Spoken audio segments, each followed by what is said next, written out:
You're listening to an Airwave Media podcast. Recorded in Chicago, Illinois, with your hosts, Ken, Matt, Neil, and Jeff. This is Triviality. Hello and welcome to Triviality, the game where a lack of seriousness meets a little bit of knowledge. My name is Neil, and I'm here with the full house today, Ken, Matt, and Jeff. Hello. Ooh. You got it, dude. Thank you. Thank you, Stephanie it. Tanner. I know. I've only done Or that Michelle, like I should say. times. Michelle Tanner. Yeah. Cut it out. 390 times. What is this? 392? This is 392. Wow. So many episodes. Yeah, I know. We hope everyone enjoyed the Halloween episode. It's always fun to do a themed episode, but we're back to our normal shenanigans, as always. And we have some special guests here to join us in today's shenanigans, which we're excited to introduce. So first, we're going to introduce a first-time caller, first-time guest. So we're so excited to have him. To inject a little youth into the podcast. Yeah, we do. As my beard grows grayer. I was going to say, we're sorely lacking. You've For seen my the old substance, bones. Ken, and it's almost like death becomes her. We want to, pull the youth out of someone to make us feel young. So that's what we're doing.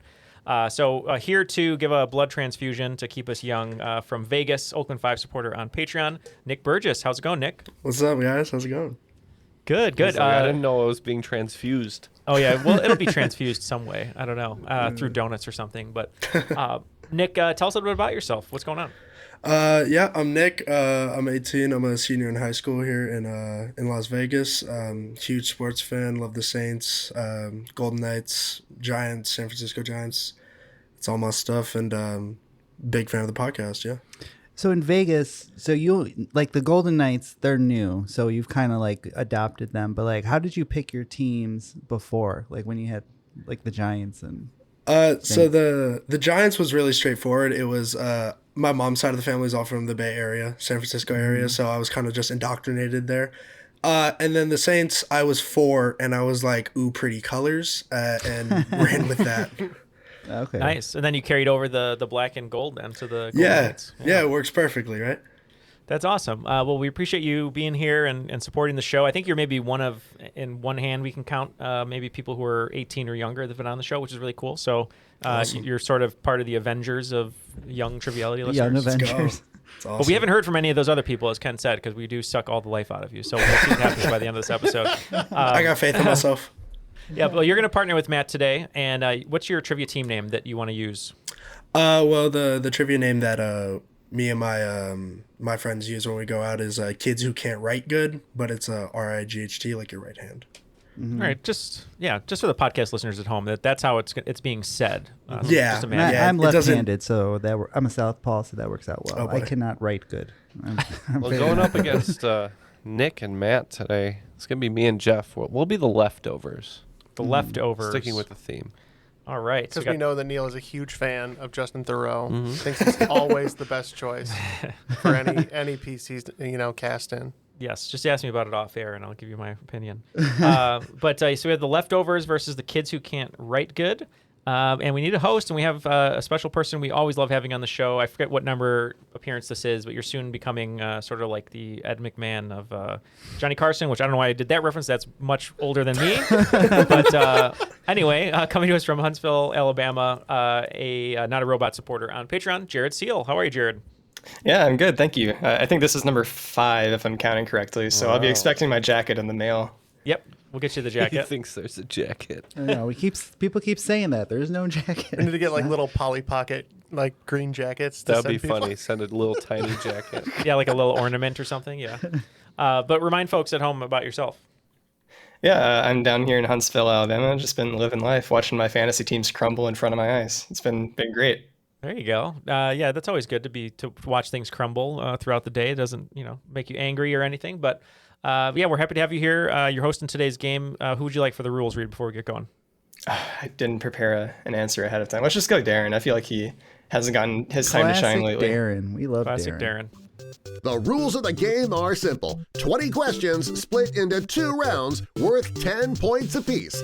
At halftime, there'll be a special swing round designed by this week's host. After regulation, players will enter the final round with the points that they've accumulated and will have a chance to wager 0 to 30 points on 5 categorized questions. At the end of the game, someone will be named the cream of the crop. The cream of the crop. All right, we got the rules. We got the kids who can't write good versus the leftovers. Let's rock and roll. Okay, kicking off round 1 with question 1. Georgetown, Delaware, Cambridge, Maryland, and New Church, Virginia are cities located on an East Coast peninsula most commonly referred to by what name? All right, for this one, we just have a bad guess because, yeah. Well, it's good to know that they have a bad guess because that means we probably won't lose any ground. Nick, do you have any idea? I consider myself a geography nerd, but I'm lost here, man. I'm not gonna lie to you. Yeah, I wrote down like Cape Cod, but I think that's further south. I think that's Florida. Yeah, so that's way further south. Just a bit. I don't know. I'm lost. It could, maybe the Potomac. I think it's right off the Potomac. Yeah, the Potomac is Virginia and like Maryland area, so we could do that. We'll say the Potomac Peninsula because it's a little. Sounds good. Sounds great. We just think the place is overrun with fish, so we said Cape Cod. All right, no points for question 1. These 3 cities are on a peninsula called Delmarva, and Delmarva is taken from the Del is from Delaware, Maryland is the Mar, and then VA is Virginia. Okay, question 2. Don't know the manners of good society, eh? Well, I guess I know enough to turn you inside out, old gal, you sock-dologizing old man trap. This was a very funny joke, apparently, during the final act of a play performed on April 14th, 1865 at Ford's Theater. Funny enough that John Wilkes Booth thought that the laughter would mask the gunshots during his assassination of Abraham Lincoln. What was the name of the play being performed that night? We can lock in. Mm-hmm. You know what's funny is because I knew where that was from. It's from the 4th episode of Triviality, or 6th episode? I know, and I knew it was about... the sock-dologizing old man. That was the name of the episode, right? Yep. I was feeling nostalgic, but I remembered it was from Lincoln's assassination. What do you know the name of the play? No, I'm useless with plays. I know Hamilton. I'm useless with lots of things apparently. It's okay, man. I would assume it's like an old American play. I don't think it's anything like Shakespearean. No, it's like a Yankee Doodle or something like that. Who knows? We'll say A Streetcar Named Desire. I don't know if Tennessee Williams was even born yet. He was that. Yeah, so we said Our American Cousin, right, Jeff? Okay. Yep. And I found out that Ford's Theater, in addition to it being in bad taste to put the show on because of what happened, it's also not very funny. So they just don't do it anymore. Yeah, it is Our American Cousin by English playwright Tom Taylor. The good news is I didn't know that. And I Household never name Tom Taylor. As Nick said, household name. Question 3. Myco, as in words such as mycology, mycodermatitis, and mycobacteria, is a prefix that signifies what? Reluctant. Okay. Myco. I think this is the score I got that prevented me from getting a loan. I don't think that's right. Mycobacteria. What do you think? You think it's like is it like the opposite of micro? So it'd be like large? Yeah, when I think of bacteria, I think it's stuff that's small, right? So right. Mycology is probably the study of things that are the prefix of this word. I was never good at science. Yeah. Well, we'll get to the categories that we're good at. Yeah, exactly. But for now, I have no idea. I'm lost here, man. Couldn't tell you. We're gonna say large bacteria. Let's go with large. Well, this podcast has always been 3 fun guys and their friend, so we're saying fungus. Yeah, it is fungus or mushroom would be acceptable too. That makes sense. Who's the friend in this situation? We never figured it out. It's up to the listener. All right, question 4. Frankenstrat, so called because of its hodgepodge of hardware customizations, is a red, white, and black guitar that was famously created and played by what legendary musician? Reluctant. It's on my Christmas tree. The actual guitar? A replica. Yeah, you should The probably thing itself. It is my Christmas tree. It's just that. put that in glass. So we got the Stratocaster, the red, white, and black. Legendary musician. Are we thinking this is a Hendrix, possibly? If I was thinking that, but I feel like if it was Hendrix, he would have said guitarist. Musician makes me think of somebody who does kind of like a Renaissance man of music. Okay, multiple things. Yeah, I could be wrong there though. Well, I would think it's going to be someone who's probably famous for playing the guitar, and when I'm thinking of that, you're looking at like Eddie Van Halen, which he had. I think it was the red and white striped guitar was like his classic one. Mm-hmm. Do you think it's that? The red and white stripe makes me think it's that. Okay. We'll go with Eddie Van Halen. Yeah, for sure. Yeah, we said Edward Van Halen. You guys got it. Eddie Van Halen. All right, on the Full board. legal name is wild. Edward. I Prince think I Edward said it Van on the show Halen. before, but when they first started, Eddie was on the drums and Alex was on guitar, and they said, "I think we should switch." And it worked Good out. choice. Good choice. It worked out for him. Yeah. All right, question 5. Japanese eras are divided into periods of time separated by new emperors ascending to the chrysanthemum throne. The previous era, Heisei, led by Emperor Akihito, spanned from 1989 to 2019. What is the name of the current era, led by Akihito's son, Naruhito, when Akihito abdicated the throne in 2019? I think we're locked in. That sound. I think you are. I think you're right. Okay. I hope. It sounds familiar. Yeah, I never got around to watching Naruhito on Cartoon Network. I don't know. His ascension to the throne, he ran up there with his arms extended behind his back. Boy, not great start. It's like he did it. It's like he did his homework on what we're not good at. Yeah. Just picked and choose. He's a PI of trivia. He just goes and finds the contestants. Says, "How can I just?" That's what that van was doing out of my house. On the other hand, these are right in my wheelhouse. I was right going over to the say. plate. Now, if you look at the previous era, it doesn't seem to have anything to do with the name. Yeah. Aki, because it's not like so. I wouldn't know. I think that it might have to do with the numbering system, but I don't know what the next one would be. I can't tell you what 1 through 5 is in Japanese. Yeah. So well, let's say it's the Nissan era. yeah. I just the bought a Ultima Versa. Era. Let's do it. Yeah, I just bought a new Versa. Nissan. I believe it's the Reiwa era. Yep, the current Japanese era is known as the Reiwa era. That's Reiwa. Well, we're in our high-scoring era today on Triviality because we have Disagree. 40 points for the leftovers and 10 points for the kids who can't write good. But hey, you're on the board and you're not that far off. So just keep trucking, as they say on the bumper stickers. Okay, I have a feeling this is going to be a little more in your wheelhouse. So, question number 6. Of the 12 jurors in 12 Angry Men, which number juror was played by Henry Fonda? This number designation is also shared among athletes like Cal Ripken Jr., Troy Aikman, Alex Ovechkin, and Kobe Bryant. All right. Yeah. You gave us Let's go. Number? all of the easy ones at the end, right? Yeah. Yeah. Just keep naming them. We're locked in. I think this is Ovechkin's number. You guys are locked in. I'm thinking it's either 6 or 8, but I can't remember which. I think it's 8. I think 8 was Kobe Bryant's number.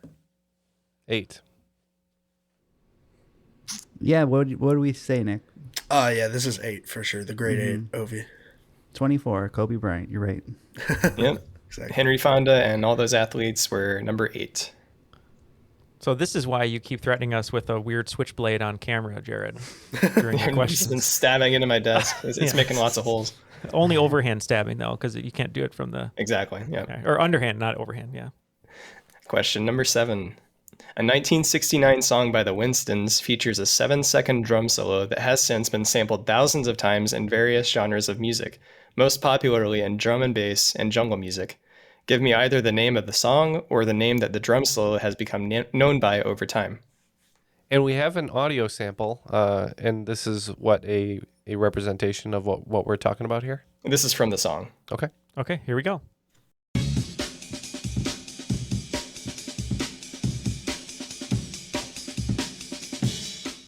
Matt, you got anything?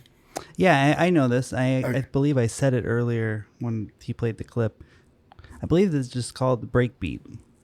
And we just said Rubber Band Man. Well, it is a breakbeat, but this is from the Winston song called Amen Brother, and the drum solo sample is widely known as the Amen Break.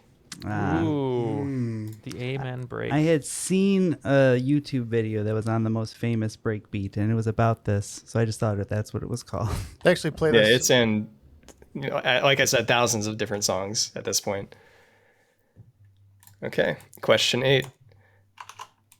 A 1631 publication of the King James Bible achieved infamy and became known as the Wicked Bible. Most of the prints of this Bible were quickly destroyed, but around 15 are kept in prized collections today. The Wicked Bible is notable for having an unfortunate typo during Exodus 20:14, stating that instead of "thou shalt not blank," it proclaims "thou shalt what?" All right, so at least knowing the 10 Commandments, I think we're going to take a guess here. How much coveting do you guys do over there? Oh, I covet all day. Oh, huge coveter. That's all we do. Don't even get me started about my graven images. So what are we thinking? It's something around "thou shalt not kill," probably. Yeah, that's kind of what I was along the lines of thinking. It's definitely not. I don't think it would be something with like 2 words, like commit adultery. I don't think it would be that. I think it'd be 1 word, and killing's pretty wicked, I would assume. Yeah. So, thou shalt kill, I guess. Sweet. I have a question though. Like, who's reading that Bible, being like, "Cool"? Yeah, like, all right. like the rest. You read the rest of it. It's like, don't do these other things, and you get to "thou shalt kill," and it's like, oh, okay. Hey man, it was the you say so. 1600s. Waiting for permission. Now that I got it. The 1600s were a different time. We think maybe they forgot the word "not" and put "thou shalt kill," which is the name of my death metal album. That's a good band. Oh, yeah. Actually, I think Album name. that's the James Bond Bible because he has a license to kill. Ooh. Well, Nick was right there. He almost had it. It says the Wicked Bible states, "Thou shalt commit adultery."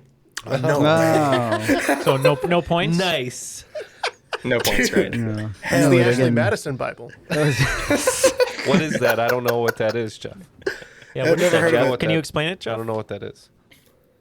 Okay, question 9. Maybe the most striking feature of the muntjac that separates it from other members of its mammalian family are its external scent glands that can protrude and open from its face.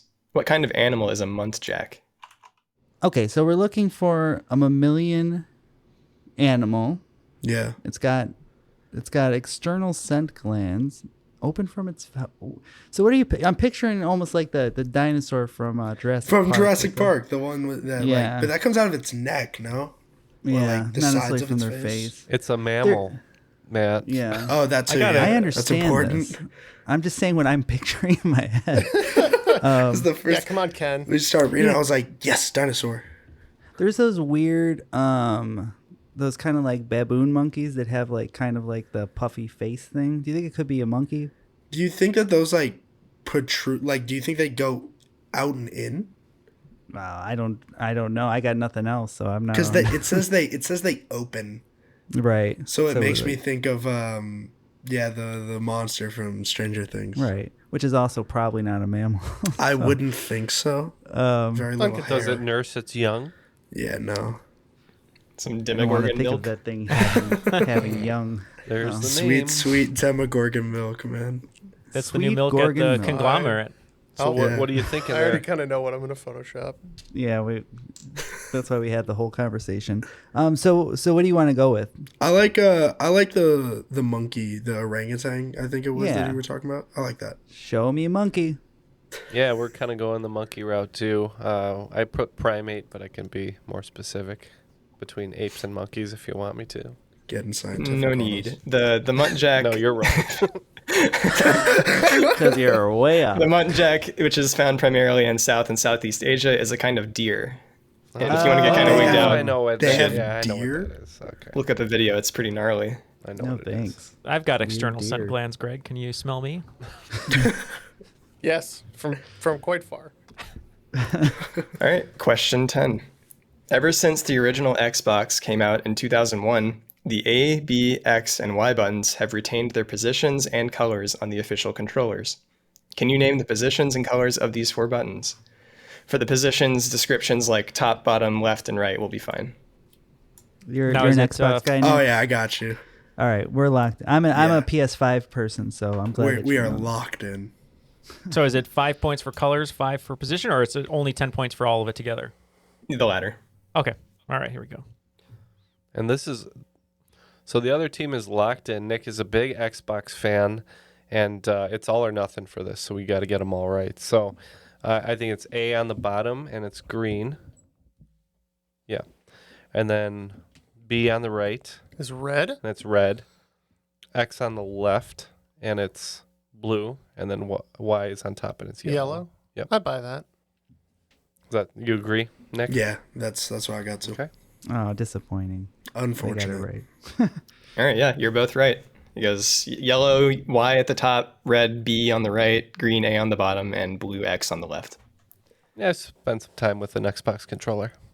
Well, after the first round, both teams were missing on every question pretty much from question 7, 8, and 9, but finished strong. So it looks like the kids who can't write good are going to have 30 and doubling their score, the leftovers, with 60. So it's only times 2 game, or however you want to Yeah, call I it, feel like Jeff. we should be further down. So I feel Let's good go, Matt. coming Come out on. of that. 28-3. Yeah. Before we get to the swing round, we have something special that Jared brought for us today. Just wanted to thank Jared and Nick for being Patreon supporters. Couldn't do any of this without them. If you'd like to join them, you can go to patreon.com/trivialitypodcast to get hours and hours of backlog of different episodes, whether it's trivia-based or our Ask Me Anything style crop drops. It's got to be like 1 billion hours by now, right? I think if you listen to all of them, your life would you wouldn't have a full life to do it, because I think there's so much. I think if you listen at 1/100th speed, it is. That's true. But we have a lot of new things cooking, a lot of things in the oven, and we couldn't do it without the ingredients of the patrons, which is your support. Weird analogy, but I'm going to stick with it. So if you'd like to join Jared and Nick and all of our wonderful Patreon supporters, you can go to patreon.com/trivialitypodcast. For just $1 a month, you don't have to listen to Neil ramble on like this about pastries or whatever. That's true. Yeah, these ads are proof that this show is completely unscripted.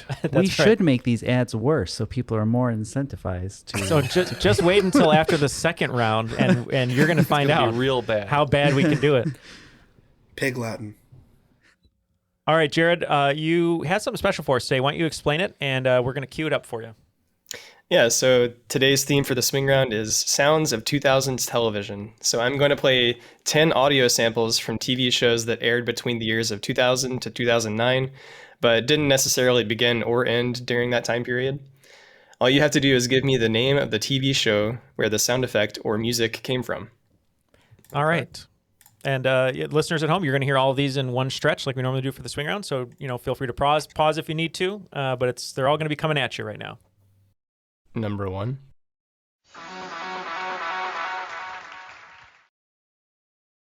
Number 2.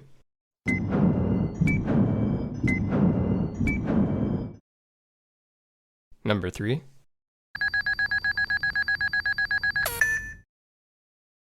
Number 4.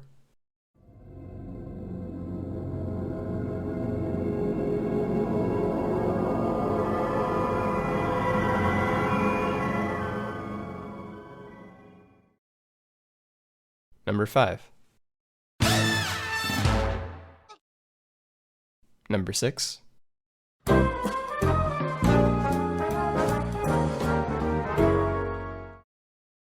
Number 7.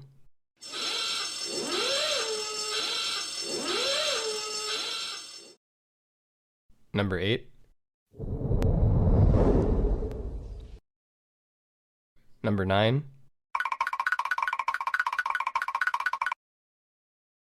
Number 10.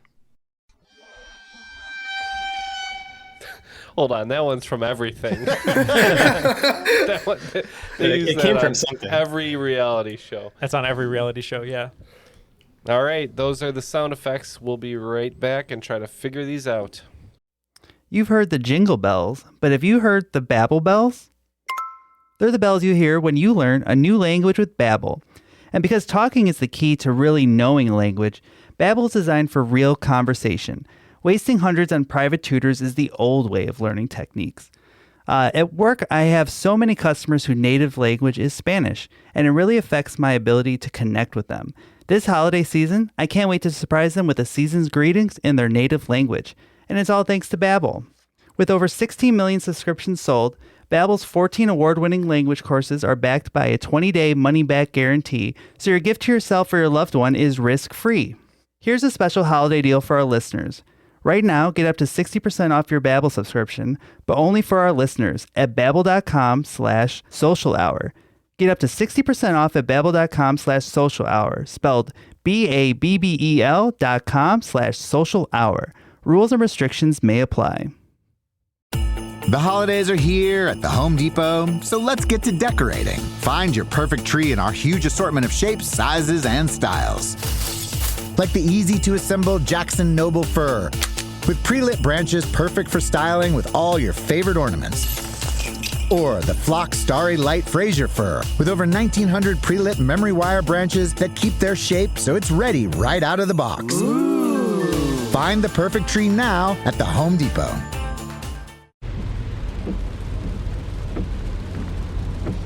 This is the sound of your ride home with Dad after he caught you vaping.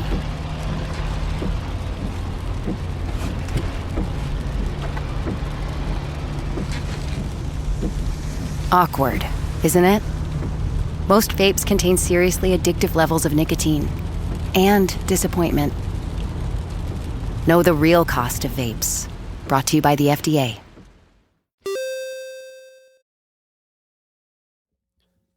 And we are back. I have asked everybody if we shall proceed, and they said we shall. So here we go with the answers. Let's hear the sound effects one more time all the way through, and then we'll give our answers. Number 1.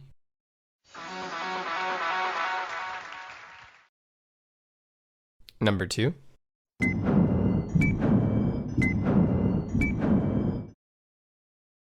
Number 3.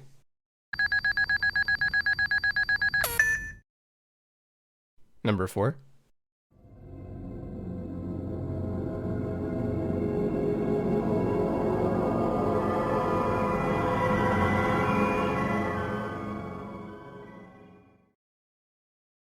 Number 5. Number 6.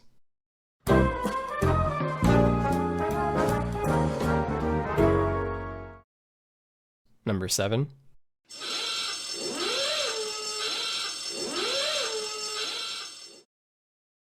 Number 8. Number 9.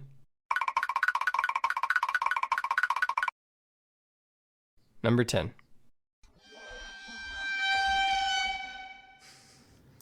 All right. Finish with the best for last. So here's our list. Should we go one by one? So for number 1, we had American Idol. Matt, how about you? We also said American Idol. That's right. I think it's the elimination sound from American Idol. All right. For number 2, we had 24. Love a 24. Yep, 24, the clock ticking. All right. 3 was a little harder for us, but we went with something sci-fi, and we said Battlestar Galactica. I believe this is actually the sound when the time's running up on the weakest link. So this is a player's life points ticking down in Yu-Gi-Oh! Oh. I wasn't sure if that one would play hard or not, so that was interesting. It did. I was Pokemon, so yeah, we didn't mix. All right. Number 4, we had Lost for the ominous tones. Yes, we have to go back. We said Lost. Yep, the creepy ambient sound that plays over the title sequence when the lost word is flying at you.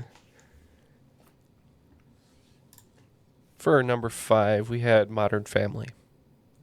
Yeah, I thought this might have been the interstitial on 30 Rock. It is the very end of the Modern Family intro song. Never For watched it. 6, we believe that would be Family Guy. Yep, 100% Family Guy. Yep, one of the many themes that plays over a Family Guy establishing shot. Number 7, klaxon alarm. We thought that was kind of difficult, but we were trying to think who might need to be like summoned by an alarm, and we thought Kim Possible. Oh, that's not bad. We just went with a different cartoon. We said The Simpsons. So Ken and Jeff, you were pretty close. It is the klaxon, but it's from QI, the British panel show. Oh, yeah, now I hear it. For number 8, we said Prison Break. It sounds like a never jail watched cell it. closing. We thought it might have been somebody flying, so we said Heroes. So this is the sound that plays over the scene transition with the atom, like the 3D render of the atom in Big Bang Theory. Oh, interesting. For number 9, we said SpongeBob. We thought that was Mr. Krabs walking around, so we said SpongeBob. Yep, Mr. Krabs walking in SpongeBob SquarePants. Lastly, number 10, my favorite sound of all time. We said Hell's Kitchen. We said a different Gordon Ramsay show, and we said Kitchen Nightmares. So it is in both, but it did originate in Hell's Kitchen. It's a water phone. It's a Gordon Ramsay exclusive. A Gordon Ramsay flick. After the swing round, looks like the kids who can't write good picking up 25 points, bringing their total to 55. And the leftovers picking up 35 points, bringing their total to 95. Okay, round 2, question 1. I'm going to give you 8 pairs of years and letters. Points if you can tell me what both the years and letters represent. 1636, H. 1701, Y. 1740, U. 1746, P. 1754, C. 1764, B. 1769, D. And 1865, C. All right, we're going to go ahead and lock in here. We think we're picking up what you're laying down. Oh, okay. Well, that's good for them. Do you have any initial thoughts? When I see years, I think of wars. And so 1865 and then C makes me... I know the Civil War ended in 1865. And then C for Civil War. So it could be years, and then the letters could stand for wars. Let's go years and wars. Okay. We thought maybe it was famous fires because 1865 and C is the Great Chicago Fire, we think. Okay, so it's actually interesting that those two ideas lined up with 1865 with the Civil War and Chicago Fire. But these are, the letters represent the first letters of the names of each Ivy League university, and the years represent the year they were founded. I don't feel bad. Not at all. That's fine. All right, question 2. Forgive my pronunciation on these words because I didn't bother to look them up. Alnitak, Alnilam, and Mintaka are 3 stars that form a notable portion of which constellation? We are locked in. All right, they're locked in. Any initial thoughts, Nick? Absolutely not. Okay. I think that these could be an important part of holding up a constellation's pants. And I think that this is potentially Orion's belt. All right. The universe is on Orion's belt. All right, Yeah, yeah, so that I works think for me. We'll go with Orion. Yeah, one of the only constellations I can identify when I look up at the sky is Orion, and Orion's belt is what we said. Yeah, points all around. They are the 3 stars that make up Orion's belt. On to question 3. The 8th longest running Broadway show, which is also the longest running Broadway revue, that's REVUE review, is what risque 1969 Kenneth Tynan creation, featuring sketches written by John Lennon, Samuel Beckett, Sam Shepard, and many others. Its title might be something you say if you were suddenly reminded of the capital of the Indian state of West Bengal. All right, so we're recapping. We're just naming Broadway shows. And we came to, I think, Mamma Mia. It sounds like something you say. I don't know. It just Something seemed you'd like... exclaim. Yeah, for sure. So we're going to go with that. All right. Well, if you can't tell from my my attire today, I'm in a flannel and a beanie, and my age also. I'm a big Lawrence Arms fan. They have an album called "Oh Calcutta," so we think it's "Oh Calcutta." Yeah, if you're suddenly reminded of the capital of the Indian state of West Bengal, you might say, "Oh, Calcutta." I would say that if I knew any of that probably. information. On to question 4. Swedish biologist Carl Linnaeus, who brought you such hits as binomial nomenclature and modern taxonomy, also established the use of planetary symbols for Venus and Mars to indicate what? These two symbols are now far more known for this usage than their original planetary designations. Well, so this could be, boys are from Mars, girls are from Venus. I think this might be gender. Ooh, yeah, I like that because of the Roman gods. Mm-hmm. Yeah. So we'll say the gender. Symbols. Let's do it. Yeah, we agree. The shield and spear and the hand mirror, I believe they're supposed to represent. We said gender as well. Yep, you guys got it. He began to use the planetary symbol of Venus to represent the female sex and Mars to represent the male sex. All right, question 5. It's time to play Reverse Family Feud. You all know the rules to this game that I just invented 2 days ago when I was writing questions, but just as a refresher, I'm going to give you the top 6 answers for a survey question that aired on Family Feud, and you have to tell me what you think the survey question was. So, from the number 1 answer down, survey said, having a photo taken, hear a bad joke, job interview, upset, meeting new people, and nervous. We can lock in. We can lock in? Yeah. You saw this episode? Yeah. Steve Harvey head? Harvey head? Is that what they're called? I don't know. They're called Steve-O's. So I'm notoriously awkward in photos, and the reason I am is because I don't know how to fake smile. And I think this is times you would fake a smile. Would you agree, Jeff? When you're nervous, when you meet new people. Yeah, I can see that. Job interview? Absolutely. Having a photo taken, sure. Sometimes you got to just, wince one out. Grin and bear it. Yeah, I got the same thing. Yeah, survey asked, name an instance when you fake a smile. I didn't expect anyone to have seen the episode this came from to get it that I didn't way. see the episode. That was pure jokes. Okay. He's just a Family Feud pro. Yeah, I'm a Harvey head poser. I'm not much of a... not a real Harvey He's always head. feuding when he's got free time. Yeah, big on the feud. Well, speaking of smiling, both teams should be smiling going into the second half of the second round here. After 5 in the second round, it looks like Kids Who Can't Write Good is picking up 30 points, bringing their total to 85, the year of Matt's birth, according to Bowling for Soup. And the team, The Leftovers, picking up 40, bringing their total to 135. Question 6. If there is a 32-degree Fahrenheit room with a sample of every element in the periodic table, how many samples would be in liquid form? 2 bonus points if you can name each element. Should we lock in? We've compiled a long list of elements, and we're locked in. Such a long list. What are we thinking, Nick? Are you an expert at the elemental periodic really, table? Not really. No? Yeah, I was more of a chat GPTer in my days in science, so. Okay. In your days, you're still in your days. You're in high school. back when I was 15. So I think we got at least one. I'm pretty sure that mercury is liquid at room temperature.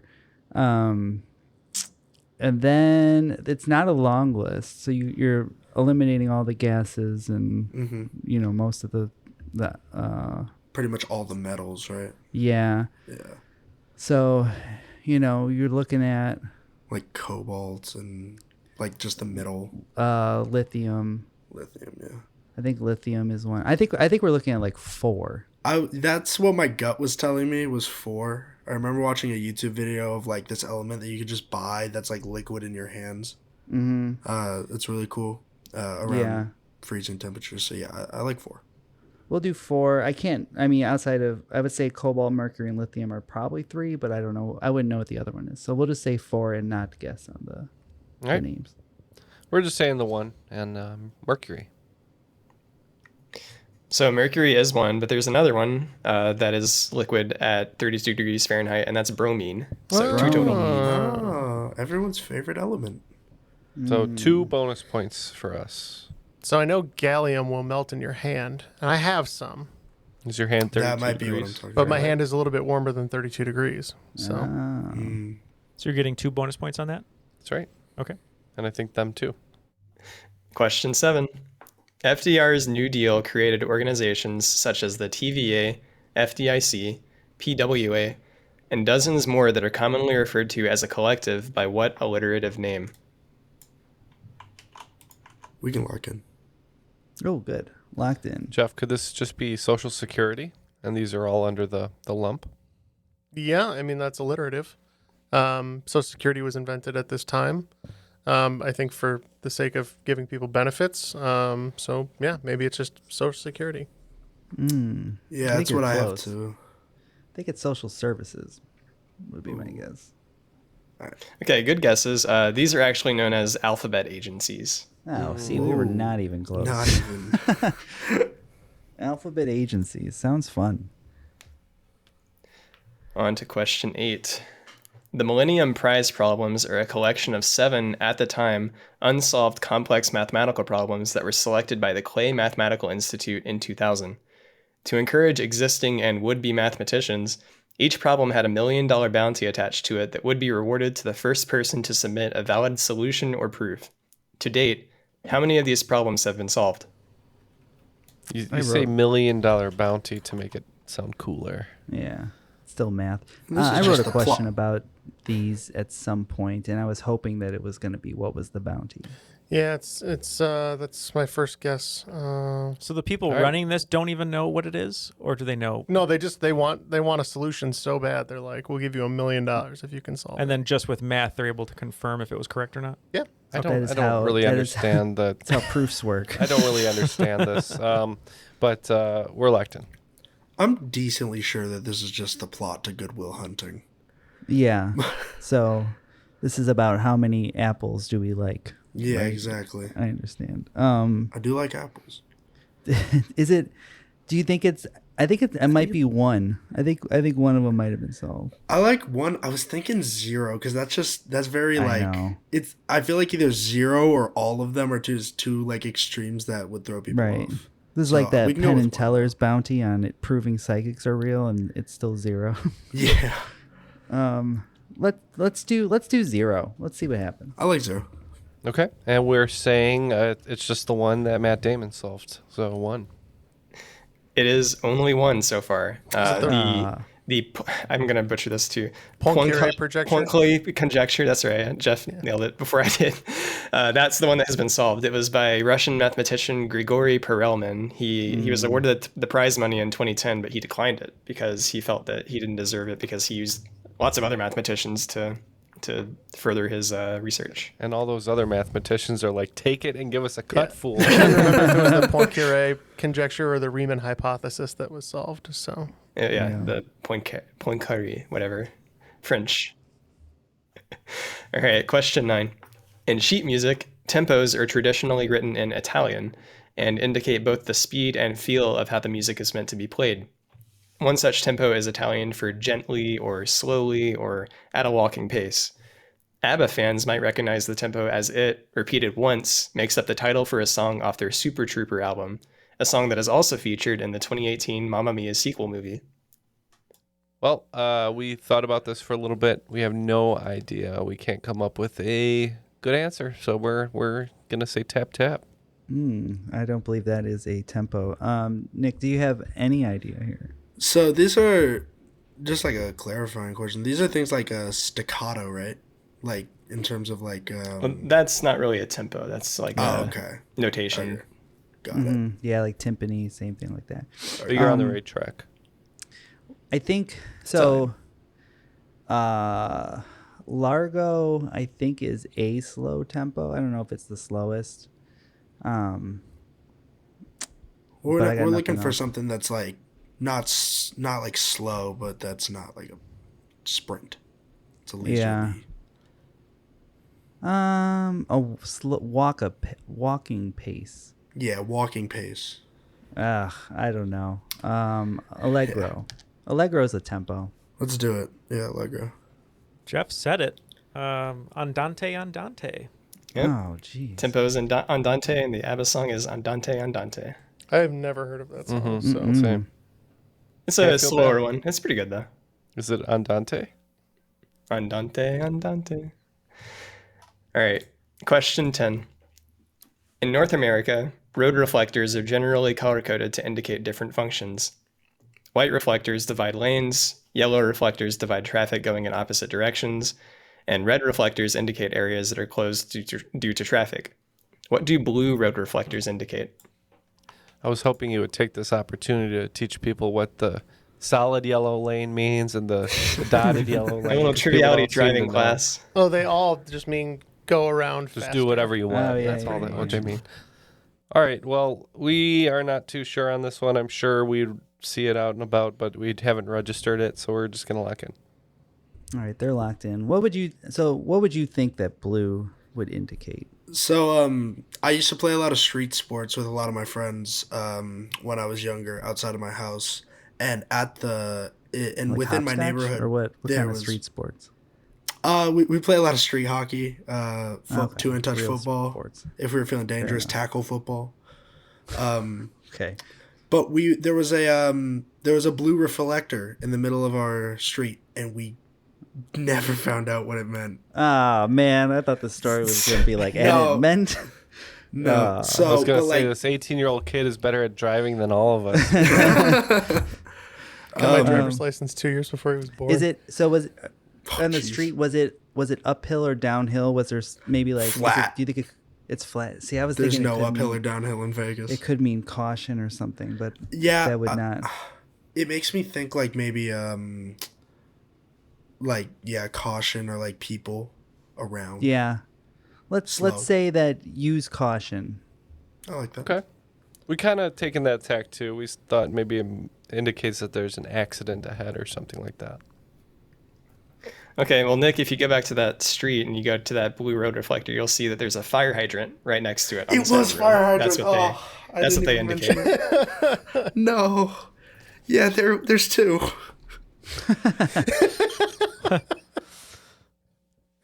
That's going to do it for the second round of regulation. It looks like the kids who can't write good didn't get any right in that second half, but they're going to end with 87 because I got those 2 bonus points. And the team of the leftovers only getting 10 plus the 2 bonus points, so they're going to be at 147. So I think if you bet it all, kids who can't write good, and they get all of them wrong, you still have a shot, but we'll see what happens. Before we get to the final round, we want to talk to you a little bit about Patreon over at patreon.com/trivialitypodcast. Like Nick and like Jared, you can support the show to help us do some really fun things. Wait a minute. We promised that we would make this one bad. Oh, I was getting there. So Put the klaxon from QI over this the whole time. let me regale you a little bit with the story of The Land Before Time. We're going to start with the first film in the franchise, and we're going to continue all the way through the 14th, the 15th, the 16th, and the 17th. So if you'd like to skip this ad, all you have to do is go to patreon.com/trivialitypodcast for as little as $1 a month, and you don't have to listen to 12 minutes of me talking about The Land Before Time. Maybe we should do it like a J. Peterman catalog. Oh, that's good. Yeah, Thank goodness I subscribe to Triviality Podcast. that's right. But yeah, we have we'd love for you to support our show. We're on our road to 1,000 patrons to help us do this full time. So all you have to do is donate as little as $1 a month to get rid of these ads, $5 a month to get all that bonus audio content, or more if you choose. All right, moving on to the final. What do we have for the categories? All right, for the final round categories, we have poetry, sports, medicine, game shows, and children's literature. The wagers are now locked in. Let's go ahead and get the questions. All right. Question 1 in the category of poetry. In poetic meter, a trochee is a metrical foot consisting of a stressed syllable followed by an unstressed syllable. For example, words such as yellow, open, and birthday follow this pattern. Words such as debate, approve, career would be considered the reverse of a trochee foot, also otherwise known as what term? Question 2 in the category of sports. Until a certain year, the Summer and Winter Olympic Games were held in the same calendar year. It wasn't until Lillehammer, Norway's Winter Olympics that the Summer and Winter Games became staggered, kicking off the pattern of alternating every 2 years. In what year did the Lillehammer Winter Olympics take place? Question 3 in medicine. Yersinia pestis is a bacterium that causes a certain disease, which comes in 3 flavors. Septicemic, which infects the blood, and pneumonic, which infects the lungs, are 2 of the main 3 types of this disease. The third type, perhaps the most historically famous, infects the lymph nodes, but telling you its name might make this question a bit too easy.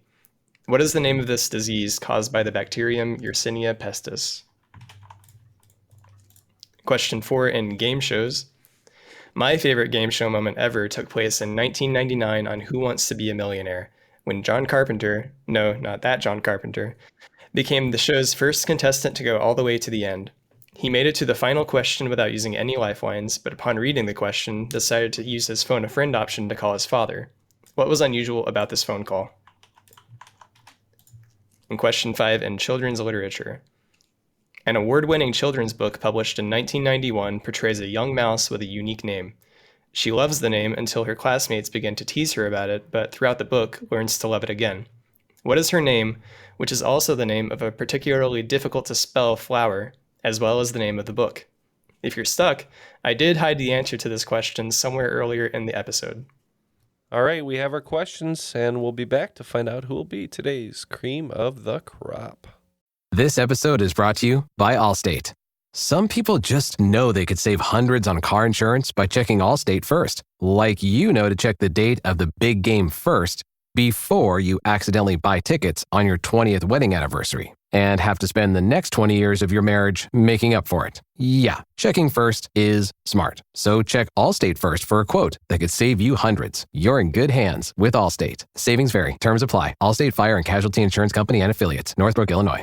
From the creators of the popular science show with millions of YouTube subscribers comes the Minute Earth podcast. Every episode of the show dives deep into a science question you might not even know you had. But once you hear the answer, you'll want to share it with everyone you know. Why do rivers curve? Why did the T-Rex have such tiny arms? And why do so many more kids need glasses now than they used to? Spoiler alert, it isn't screen time. Our team of scientists digs into the research and breaks it down into a short, entertaining explanation, jam-packed with science facts and terrible puns. Subscribe to Minute Earth wherever you like to listen. You can spend less time staying in the know about all things gaming and get more time to actually play the games you love with the IGN Daily Update podcast. All you need is a few minutes to hear the latest from IGN on the world of video games, movies, and television with news, previews, and reviews. You'll hear everything from Comic-Con coverage to the huge Diablo 4 launch. So listen and subscribe to the IGN Daily Update wherever you get your podcasts. That's the IGN Daily Update, wherever you get your podcasts.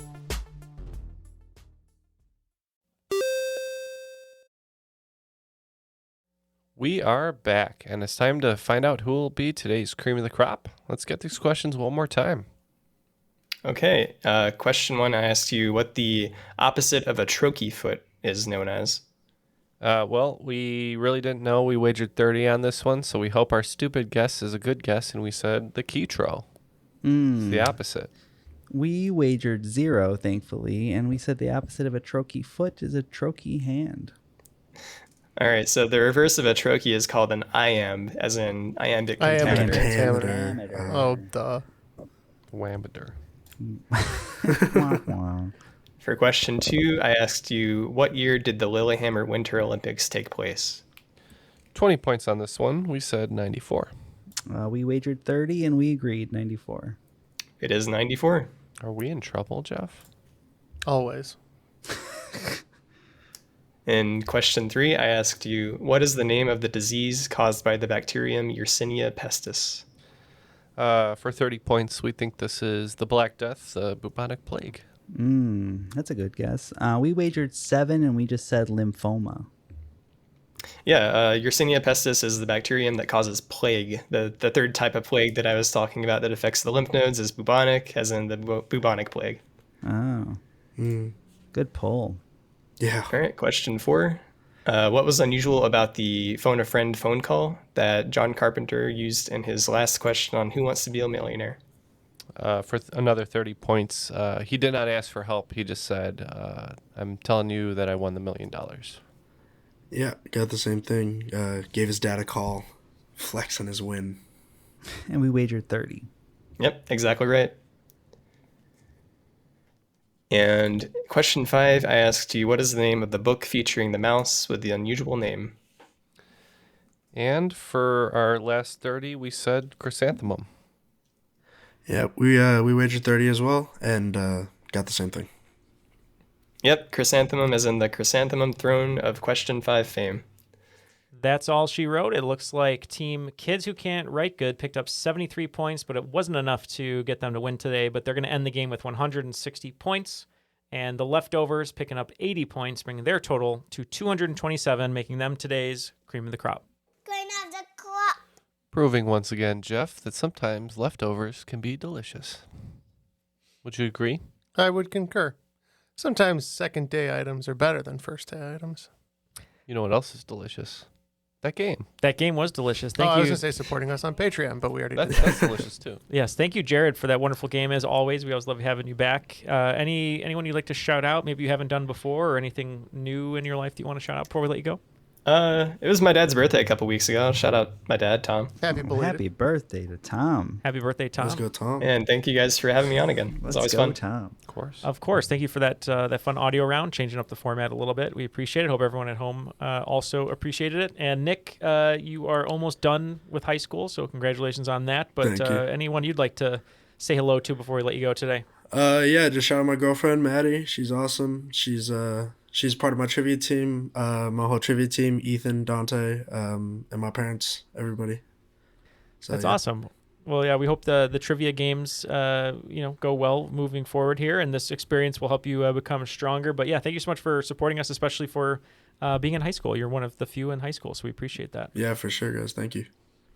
But we'd like to thank Airwave Media before we go today. They have a great slate of shows you can check out. Ken, what can people look into if they want to check out Airwave? Yeah, that's right. Airwavemedia.com is where you can go and find such shows as Aghast in the Past, the Engadget Podcast, and Historical Blindness. Historical Blindness. Well, definitely check out Airwave Media if you have the time. But thanks everyone for listening. Thank you to Jared and Nick for joining us today and for being Patreon supporters. And for Ken, Jeff, and Matt, my name is Neil, and that was Triviality.